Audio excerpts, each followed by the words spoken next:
How did ancient Egyptians cut massive stones to build the pyramids? Come to think of it, how are the pyramids still standing? These aren't just relics. They're mind-blowing feats of human ingenuity from a world very different to our own. I'm Mike with List 25, and join me as I live out my Indiana Jones fantasies for 25 ancient technologies from vanished empires you won't believe. But before I begin, don't forget to like, share, comment, subscribe, click that notification bell. Truly helps out the channel. Thank you guys so much. Let's dig in. 25. Babylonian star maps. The Babylonian people used clay tablets to study the stars. They did this at their ancient megacity in Iraq around the 20th and 6th century BCE. We think they made their so-called star maps or tablets in approximately the 7th century. As I mentioned, the tablets were sculpted from clay, but the really important thing is what was on them. An old form of writing called cuneiform was used to record information about the stars and planets. The people of Babylon weren't the only ancient people who did this kind of thing, with the Egyptians, Indians, and Chinese all having the same interest and their own recording systems. However, the Babylonians are among the oldest civilizations to investigate the heavens. 24. Clepsydra water clocks. Time was measured using water in ancient Greece. I'm talking about a clepsydra, which is Old Greek for water clock. They're also known by the name water thief. Instead of a clock, you would have a vessel full of water, with the water being slowly released as the hours went by. There are records of stone vessels in an upside-down cone shape, with markings on the side so people could tell the time. The water clock was popular and lasted for centuries, not just in Greece, but in Egypt, where it said the idea started. While water thieves are still used by some, they've largely died out along with the ancient Greeks. Mechanical clocks ticked their way into people's hearts during the late 1200s, consigning the clepsydra to historical oblivion. 23. Andean Intihuatana stones. How on earth do you hitch the sun to a post? Intihuatana is an ancient Inca word used in the Andes, translating as hitching post to the sun. The Quechua people used lumps of granite, which they believed had the power to tether the sun and make sure that it didn't, float off anywhere. These Intihuatana stones were designed to throw shadows, which people would rely on to tell them when important events such as the solstice were happening. One iconic location where you can find these stones is Machu Picchu in Peru, which was inhabited between 420 and 1530. Experts aren't entirely sure when Machu Picchu was constructed, so the technology behind these sun harnessing stones is shrouded in mystery. 22. Egyptian blue. The world's oldest coloring comes from ancient Egypt. Egyptian blue is believed to have been made around 2600 BCE. The vivid color represents rebirth, the stars, and the famous River Nile. The pigment can be seen on artifacts and other archaeological wonders from that civilization. While it's centuries old, it also shares something that our modern pigments have today. You see, Egyptian blue is the world's first color produced synthetically, as in using a non-natural process. It's incredible we can still see it because other ancient colors would have faded long ago. Egyptian blue is pretty tough stuff, so what was it made from? Ingredients included copper, lime, and sand. Yeah, sand. So it must have been quite gritty. 21. Mayan sports venue. Like us, the ancient Mayans enjoyed sporting events. Plus, they had courts to play them in. They lived in a huge area called Mesoamerica between 2000 BCE and 1600 CE, where they played a special game focusing on control of a rubber ball. The courts were constructed in shapes, specifically an I or a T. Evidence of this type of venue has been found in various cities of the ancient Maya. The Mayans took these games extremely seriously, and I don't mean that they were fanatical about their teams. I mean something deeper. You see, the ball games were tied to their religious beliefs and were seen as spiritual and symbolic. 20. Byzantine Hydraulis water organ. The Byzantine Hydraulis was the perfect thing to play during public gatherings, where it celebrated religious happenings and royal events.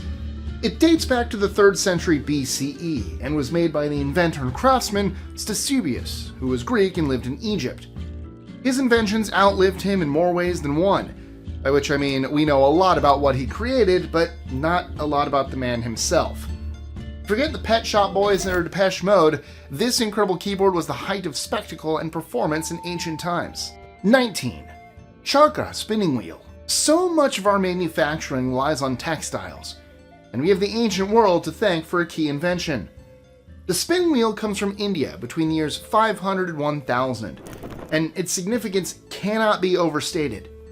It works by twisting fibers into yarn using a spinning mechanism simply driven by your hands and feet.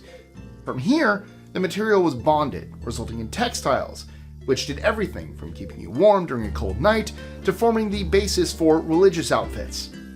This development then received a boost in the 1700s when the Industrial Revolution supercharged the process, replacing human power with machines. It's unbelievable to think we're still following techniques that were dreamt up centuries ago. 18. Greek odometer. Before speedometers and fancy technology in cars, ancient Greeks relied on the odometer. It used a combination of wheel power, gears, and pebbles to show how far you'd come since setting off on your journey. Your vehicle would be a wagon or a cart pulled by a horse.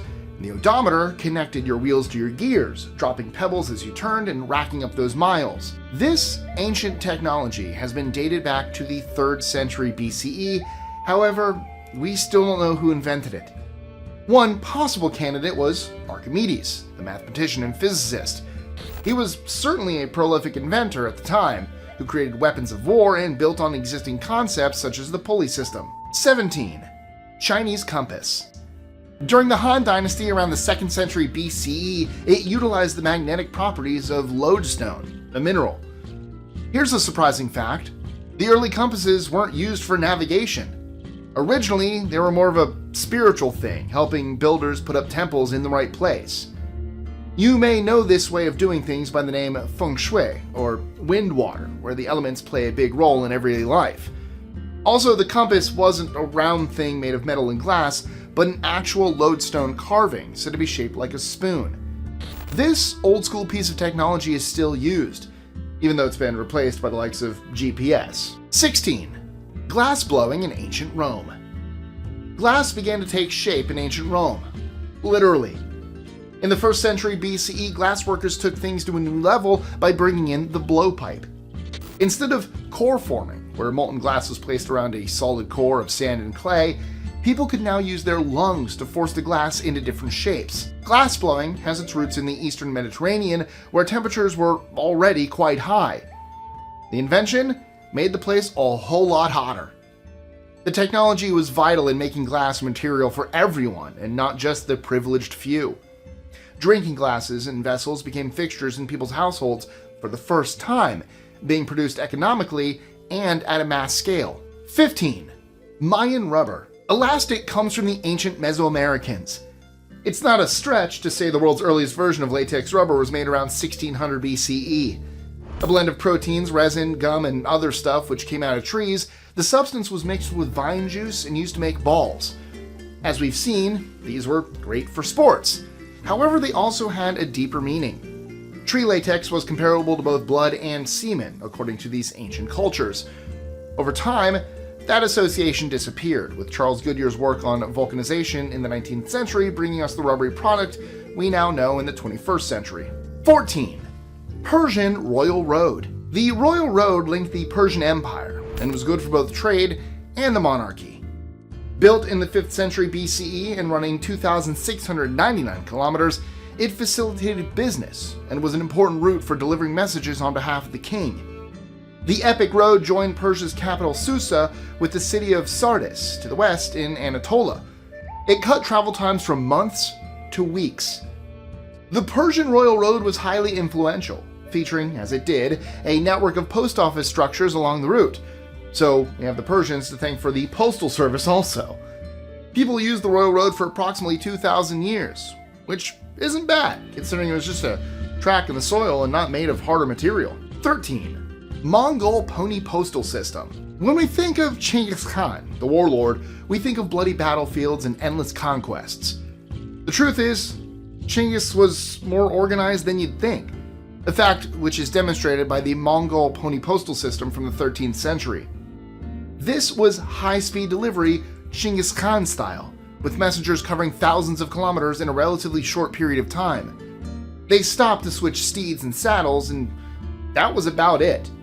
The name Mongol Pony Postal System makes this thing sound like a children's playset, whereas actually it was used by couriers to transport everything a healthy dictatorship needs. If the thought of ponies sounds underwhelming to you, then remember, these were ancient Mongolian ponies, without a braid or sparkles in sight. And FYI, Genghis Khan, that's how he'd say his name. He wasn't American, so it would not be called Genghis Khan, just in case you're wondering why I pronounced it that way. That's how the Mongolians pronounce it. 12.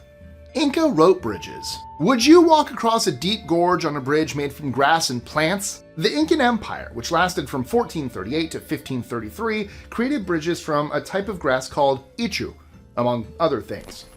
These bridges must have been strong because they reached a length of up to 30 meters. The ends of the bridge were attached to the stone with leather ties, and you could send all kinds of people and things along them. Apparently, they could take the weight of a caravan, so it sounds like you were on sure footing when using an ancient Incan bridge. This image is like something from an Indiana Jones movie, though he tended to walk across a lot of rope bridges. It wouldn't be until the mid-18th century that the rope bridge was invented, far away from the Incas in the Atlantic Ocean. 11. Mayan dentistry. The modern dentist is scary enough. So, what were dentists like in ancient Maya culture? Well, they had a sophisticated approach with anesthetics, drills, and fillings that helped them maintain people's teeth with minimum discomfort. The tools weren't made of metal, with their drills carved from stone. Despite this sounding harsh, it appears the stone drills did a pretty good job of making holes in problem teeth.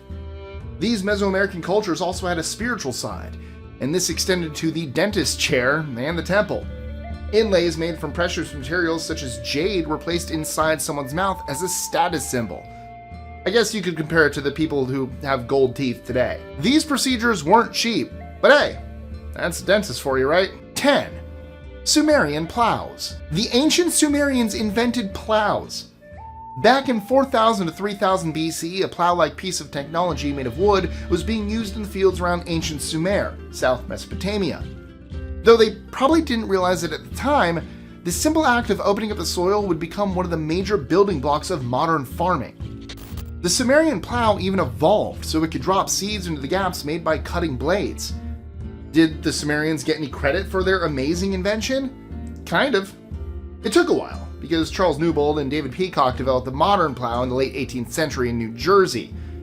That was the official origin story for a while, and it's kind of accurate, but it doesn't really give us the full picture. 9. Nilometers of ancient Egypt. Egyptians didn't mess around when it came to measuring the Nile River. No tape measures for them. They relied on structures made of stone, which were marked to show where the water levels were at any given time. This was handy for any flooding situations, and the name experts give these devices is, well, highly appropriate. The so-called Nilometers are one of the rarest things you can find in archaeology, and the earliest example comes from 3000 BCE. What's especially interesting about Nilometers is that they aren't just one thing. Some are columns, others are stone steps, and some are wells in the ground. This all points to a complex system, indicating the ancient world certainly wasn't a primitive one. It's believed the Nilometer measured the volume of the Nile for approximately 1,000 years. 8. Greek fire. Greek fire, used at sea and fired from ships, was a toxic liquid that could deliver a nasty burn. This wasn't a substance you could easily extinguish either, with Greek fire managing to flame on even on the surface of the water. First used by the Byzantine civilization in the 7th century BCE, it must have been a terrifying and disfiguring thing to face. The Byzantine navy used to propel the Greek fire from tubes, or worse still, throw chemical-packed grenades to explode on deck, showering their enemies in white-hot death. It was put together using a classified recipe, so experts today need to make educated guesses on what went into the hellish mixture. Greek fire might have contained petroleum, quicklime, sulfur, and other ingredients that did unsuspecting seafarers serious damage. 7. Toilets of ancient Minoa. The ancient Minoans are responsible for the earliest known examples of a flush toilet. We know this because we found them at the archaeological site of the Palace of Knossos in Greece, where toilets made of stone helped the civilization take care of business. It's believed the toilet network was constructed sometime between 1900 and 1700 BCE, with the cisterns connected using terracotta pipes.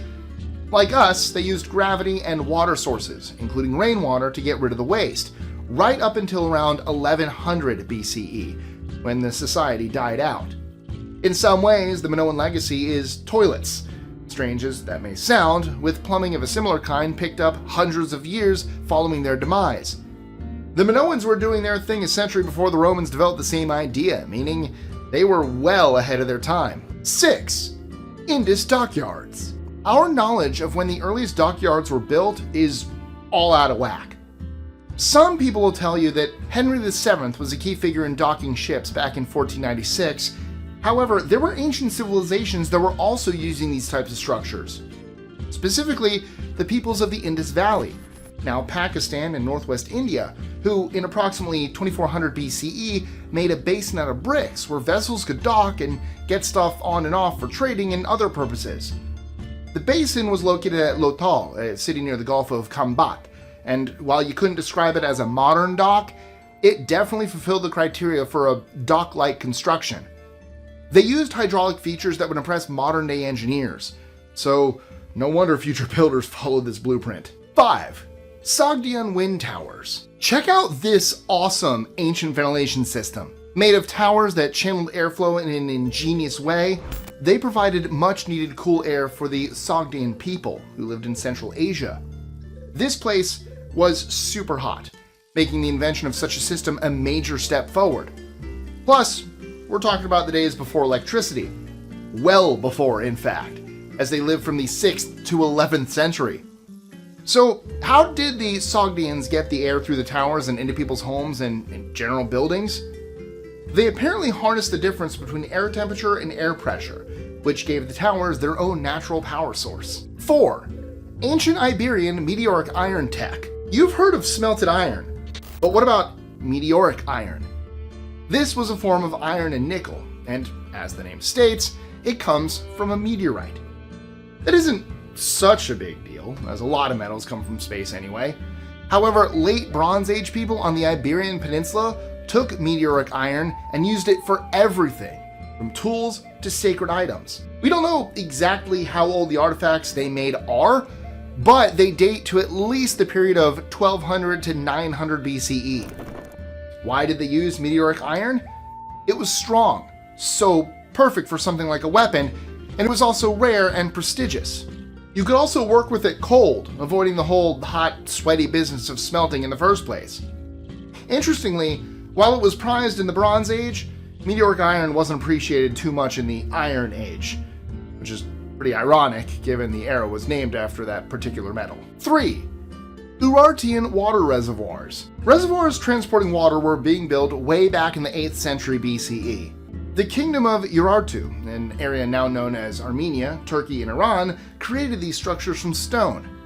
Linked to canals, the reservoirs took supplies of spring water to military sites, cities, and farms around the territories. The Urartians went further too, with aqueducts and dams becoming part of their ambitious water management system. They were also able to store water in their various stone structures, which was essential under the circumstances. The kingdom was not in the most hospitable of places, so people needed fresh water. As it came from the mountains, the wet stuff didn't get much fresher. The Urartians may be an ancient people, but their legacy is remembered centuries later, with the UNESCO organization recognizing their achievements and heritage. 2. Moche hydraulic systems in Peru. Important hydraulic work was done between the years 100 and 800 by the Moche civilization. Their environment was a major challenge for farmers, being dry and in the heart of South America. They needed an extensive network of canals and reservoirs to transport and drain water, something they managed to do by diverting river water along great distances. In some cases, the water would travel tens of kilometers. This journey didn't happen in a straight line either, with a lot of terrain to cover at many altitudes and angles. Crops were nourished and people were hydrated, as the hydraulic systems coped with gallons of water against a backdrop of floods, droughts, and other obstacles. 1. Roman Hypocaust heating. One surprising luxury that was enjoyed in ancient Rome was underfloor heating. If you were lucky enough to live in a prosperous household, you had money to pay for Hypocaust heating, which took heat from a furnace and directed it through a series of passages beneath your feet. They installed the Hypocaust system in public baths as well, so that maybe the little guy had a shot at warming his tootsies. Now, the Romans didn't invent underfloor heating. This was invented by the ancient Koreans in 5000 BCE. However, they definitely used technology to make their lives more comfortable. Ancient tech is cool, but sometimes we just can't explain how it works. What mysterious device, as seen in Indiana Jones and the Dial of Destiny, is believed to be the world's oldest computer from ancient Greece? Is it A, the glaive, B, Lorenzo's artifact, C, the belt of Omega, or D, the Antikythera mechanism? If you're still in an inventive mood and want to find out about forgotten inventions that revolutionized our lives, well, then I have another video you need to watch right here. Again, don't forget to like, share, comment, subscribe, and I'll see you soon for a whole new list.